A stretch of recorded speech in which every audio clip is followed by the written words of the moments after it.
Hello everyone. Study group 96 channel में आप सभी का स्वागत है। कैसे हैं आप सब? आशा करते हैं आप सभी अच्छे होंगे और अपनी तैयारी में लगे होंगे। आज हम सभी 5 दिसंबर 2023 का करंट अफेयर देखेंगे। ये टेलीग्राम लिंक है, आप ज्वाइन होकर के इसकी पीडीएफ भी देख सकते हैं।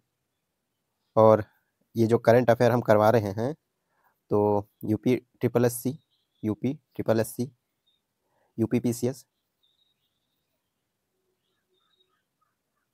पीसीएस, सुपर टेट और बीपीएससी, यानी जितने भी कॉम्पिटिटिव एग्जाम होते हैं सभी के लिए हेल्पफुल साबित होती है। तो चलिए देखते हैं आज का पहला प्रश्न क्या है।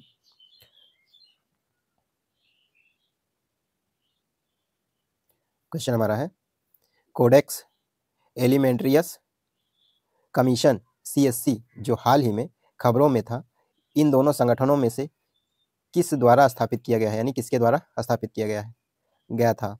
ठीक है, एएफओ और यूनिसेफ द्वारा, एफएओ और डब्ल्यूएचओ द्वारा, यूनिसेफ और यूनेस्को द्वारा, विश्व बैंक और आईएमएफ द्वारा। किसके द्वारा स्थापित किया गया था? तो ये स्थापित किया गया था एफएओ और डब्ल्यूएचओ द्वारा स्थापित किया गया था। एफएओ और डब्ल्यूएचओ द्वारा स्थापित किया गया था। नेक्स्ट क्वेश्चन क्या है, एक्सप्लेनेशन देख लेते हैं। चलिए देखते हैं क्या है।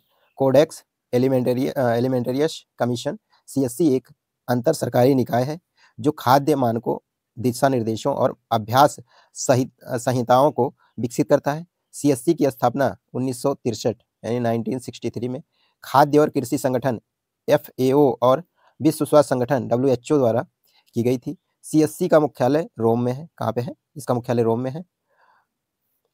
हाल ही में कोडेक्स एलिमेंटेरियस कमीशन सीएससी की बैठक में बाजरा के लिए नमी की मात्रा और गुणवत्ता जैसे मापदंडों को कवर करने वाले मानकों के लिए भारत के प्रस्ताव को सर्वसम्मति से समर्थन दिया गया था। मानक 15 किस्मों को कवर करते हैं। ये जो मानक है 15 किस्मों को कवर करते हैं।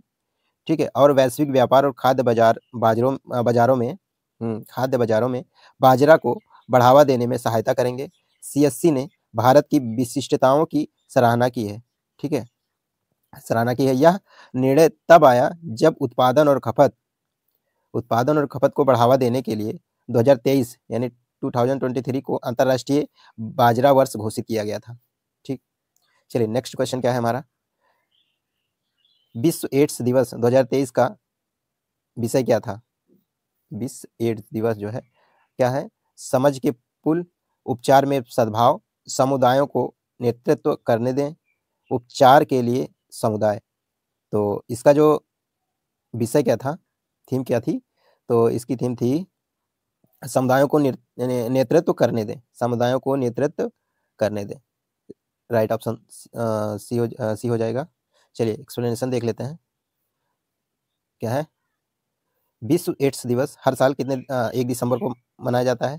2023 का विषय समुदायों को नेतृत्व करने दें। यह विषय एचआईवी प्रतिक्रिया में समुदायों के महत्व और 2030 तक एड्स को समाप्त करने के लक्ष्य पर प्रकाश डालता है। विश्व एड्स दिवस एक अंतर्राष्ट्रीय दिन है जो एड्स महामारी के बारे में जागरूकता बढ़ाता है। इस बीमारी से मरने वालों के प्रति शोक व्यक्त करता है। यह जीत का भी जश्न मनाता है, जैसे उपचार और रोकथाम सेवाओं तक पहुंच में वृद्धि। इसका मतलब यह है। चलिए नेक्स्ट क्वेश्चन क्या है। व्हाइट लंग सिंड्रोम का प्रेरक कारक क्या है जो हाल ही में खबरों में था? वायरस है या बैक्टीरिया है या प्रोटोजोआ है या कवक है? तो ये जो है बैक्टीरिया द्वारा फैलता है। ठीक है, अभी चीन में जो फैला हुआ है तो ये प्रोटोजोआ द्वारा फैलता है। बैक्टीरिया द्वारा फैलता है। चलिए एक्सप्लेनेशन देख लेते हैं।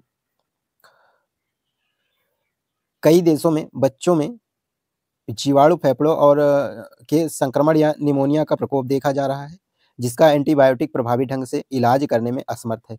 चीन में रिपोर्ट किए जा रहे ऐसे मामलों में संभवतः माइकोप्लाज्मा निमोनिया रोगजनक शामिल हैं। व्हाइट लंग सिंड्रोम के कारण स्कैन पर विशिष्ट निशान बन जाते हैं। जो स्किन है पर विशेष जो है निशान बन जाते हैं।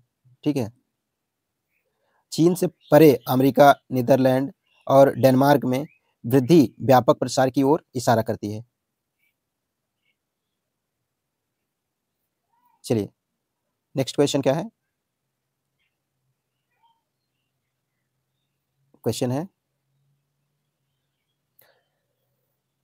इयोथी-थास पंडितार, जिनकी प्रतिमा का हाल ही में चेन्नई में अनावरण किया गया था, के बारे में निम्नलिखित में से कौन सा कथन सही नहीं है? सही नहीं है, ये देखना है।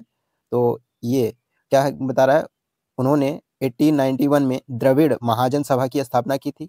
ठीक, उन्होंने द्रविड़ पांडियन नामक पत्रिका शुरू की थी, बिल्कुल सही, ये भी सही। अगला क्या है, वह एक वैद्य आयुर्वेदिक चिकित्सक थे, तो ये गलत है। उपयुक्त में से सही कथन कौन सा है? तो सही कथन है तो सभी मतलब ये वाला रॉन्ग है, जो सही नहीं है वो सी वाला ऑप्शन हमारा जो है सही नहीं है, बाकी वो जो ये ऑप्शन है, ये दोनों ये सही है। ठीक है, इन्होंने क्या किया था, 1961 में महाजन सभा की स्थापना की थी और द्रविड़ पांडियन नामक पत्रिका शुरू की थी। ठीक है, एक्सप्लेनेशन देख लेते हैं। तमिलनाडु के मुख्यमंत्री M.K. स्टालिन ने दिसंबर 2023 में चेन्नई में अग्रणी जाति विरोधी कार्यकर्ता इयोथी थास पांडितार की एक प्रतिमा का अनावरण किया। प्रतिमा और स्मारक के निर्माण में 2.49 करोड़ रुपए की लागत आई। स्टालिन ने तमिजान और द्रविड़ पहचान शब्दों को राजनीतिक रूप से लोकप्रिय बनाने में पेरियार के अग्रदूत के रूप में अयोथी थास की सराहना की। 1845, ठीक है, 1845 में मद्रास में जन्मे अयोथी थास ने 1891 में क्या है 1891 में रेटामलाई श्रीनिवासन के साथ स्थापित द्रविड़ महाजन सभा के माध्यम से द्रविड़ विचारधारा को बढ़ावा दिया। 1876 में थास ने अद्वैतानंद सभा की स्थापना की थी और रेओजान राथिना के साथ द्रविड़ पांडियन पत्रिका शुरू की थी। एक प्रमुख कार्यकर्ता और सिद्ध चिकित्सा व्यवसायी थे। उन्होंने 1870 के दशक में नीलगिरी हिल्स जनजातियों को स्वतंत्रता आंदोलन में संगठित किया। 1886 में इनकी सबसे क्रांतिकारी घोषणा यह थी कि अनुसूचित जातियां हिंदू नहीं थी, जिसने उनकी अलग सामाजिक राजनीतिक लामबंदी को प्रेरित किया। इस घोषणा ने बाद के द्रविड़ कंडगम के लिए आधार तैयार किया। थास ने दलितों से 1891 की जनगणना में जाति विहीन द्रविड़ के रूप में पंजीकरण कराने का आग्रह किया। उनकी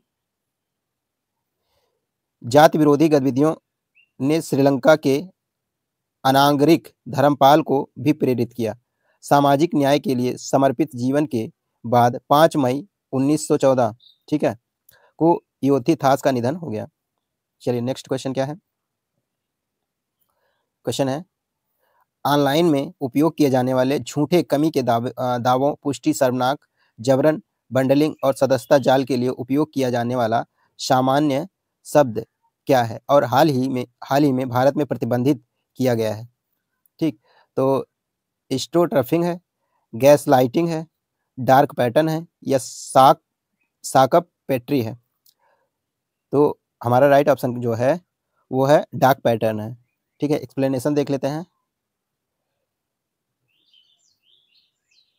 ऑनलाइन लेन-देन में झूठी कमी के दावे, पुष्टि, सेमिंग, जबरन बंडलिंग और सदस्यता जाल जैसी रणनीति के लिए इस्तेमाल किया जाने वाला सामान्य शब्द, जिसे हाल ही में भारत सरकार द्वारा संबोधित किया गया था, डार्क पैटर्न। ठीक है, डार्क पैटर्न। भारत सरकार ने ऑनलाइन प्लेटफॉर्म पर भ्रामक डिजाइन या डार्क पैटर्न को तैनात करने से प्रतिबंध लगाने वाले दिशा निर्देश अधिसूचित किए हैं, जो उपयोगकर्ताओं को कंपनी को लाभ पहुंचाने वाले कुछ विकल्पों में धोखा देते हैं। भारत में व्यवस्थित रूप से वस्तुओं या सेवाओं की पेशकश करने वाली किसी भी वाणिज्यिक इकाई को नियमों में उल्लिखित ऐसी प्रथाओं से बचना चाहिए। ई-कॉमर्स के विस्तार के साथ अंकुश लगाना अनिवार्य हो गया, क्योंकि शोषणकारी तंत्र उपभोक्ता स्वायत्तता और निष्पक्ष स्पर्धा को कमजोर करते हैं। ठीक है, उल्लंघन के लिए कंपनियों को दंड का सामना करना पड़ सकता है। जैसे जैसे डिजिटल अपनाना बढ़ रहा है, इंटरफेस प्रवाह में सूचित सहमति और पारदर्शिता मायने रखती है। ठीक है, इसीलिए विनियमों का उद्देश्य वेब उपयोग की सुरक्षा करना है। तो ये रहे हमारे इंपॉर्टेंट आज के करंट अफेयर। अगर आप व्हाट्सएप ग्रुप से ज्वाइन होना चाहते हैं तो ये रही व्हाट्सएप ग्रुप की पीडीएफ में लिंक रहेगी, और आप टेलीग्राम ग्रुप में ज्वाइन होना चाहते हैं तो टेलीग्राम की लिंक इसमें मिल जाएगी। बाकी आप अगर यूट्यूब पर हैं तो चैनल को सब्सक्राइब जरूर कर दीजिएगा, और वीडियो अच्छी लगती है लाइक भी कर दीजिएगा, अपने दोस्तों में शेयर भी कर दीजिएगा। जय हिंद, नमस्कार।